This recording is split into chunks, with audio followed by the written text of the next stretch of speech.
नाशिकमध्ये पुन्हा एकदा भरदिवसा हत्येची धक्कादायक घटना समोर आली आहे। पाथर्डी फाटा परिसरातील एका कॅफेत 4 तरुणांनी धारदार शस्त्रांनी वार करत 21 वर्षीय राशिद हारून खान या तरुणाची हत्या केली आहे। गेल्या 12 तासांत नाशिकमध्ये झालेल्या 2 खुनांच्या घटनांमुळे शहर हादरले आहे। प्राथमिक माहितीनुसार जुन्या वादाच्या कारणावरून असीम वारसी, अदनान वारसी, तारिक वारसी आणि धीरज या चौघांनी राशिदवर हल्ला केला। घटनास्थळीच गंभीर जखमी झालेल्या राशिदला तातडीने जिल्हा शासकीय रुग्णालयात दाखल करण्यात आले, मात्र डॉक्टरांनी त्याला मृत घोषित केले। या घटनेनंतर मृत व्यक्तीच्या नातेवाईकांनी आरोपींना अटक झाल्याशिवाय मृतदेह ताब्यात घेण्यास नकार दिला आहे।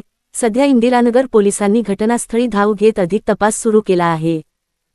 मेरे भाई का नाम है राशिद हारून खान, मैं उसका बड़ा भाई हूँ। मेरा भाई गया था पाथर्डी गांव में काम से, वहाँ से आते कैफे में चाय पीने गया, तो वहाँ पर उसको ये गैस हसीम वारसी, अदनान वारसी और उसके साथ 4-5 बच्चे लोगों ने मेरे भाई का मर्डर कर दिया है। और आज ये 1 साल से लोग हमेशा हमारे ऊपर हमला करते, धमकी देते, और ये पुलिस वालों को हम लोग 10 बार जाके बोले, पुलिस वाले भी कुछ सुनते नहीं। अभी बीच में सबको पकड़ के हमारे घर पे हमला किया ना, हमने अंबड़ पुलिस स्टेशन में उनको दिया था, अंबड़ वन उनको छोड़ दिया, बोले नाबालिग है पर सब बालिग है, और खाड़ी में ऐसा दहशत निर्माण करके रखे वो लोग।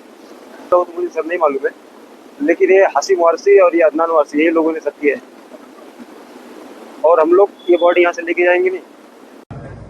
इंदिरानगर पोलीस स्टेशन ठाण्याच्या हद्दीमध्ये आज दुपारी एक खुनाचा प्रकार घडलेला आहे। त्याच्यामध्ये मयत नामे राशिद खान याचा त्या ठिकाणी पूर्ववैमनस्यातून काही इस्मांनी त्या ठिकाणी एका कॅफेमध्ये खून केलेला आहे। सदरची माहिती मिळताच तात्काळ आम्ही स्वतः तसेच क्राईम ब्रांच आणि लोकल पोलीस स्टेशनच्या सर्व टीम्सने त्या ठिकाणी वेगवेगळ्या ठिकाणी सर्च ऑपरेशन राबवून सदर गुन्ह्याच्या अनुषंगानं एकूण 6 आरोपितांना त्या ठिकाणी ताब्यात घेतलेलं आहे आणि सदर गुन्ह्याच्या अनुषंगानं गुन्हा दाखल करणे तसेच आरोपितांना अटक करणे व इतर पुढील जी काही कायदेशीर प्रक्रिया आहे ती त्या ठिकाणी सुरू आहे। आमचं समस्त नागरिकांना आवाहन आहे की आपण कुठल्याही प्रकारच्या अफवांवर विश्वास ठेवू नये व पोलीस प्रशासनाला सहकार्य करावे। धन्यवाद।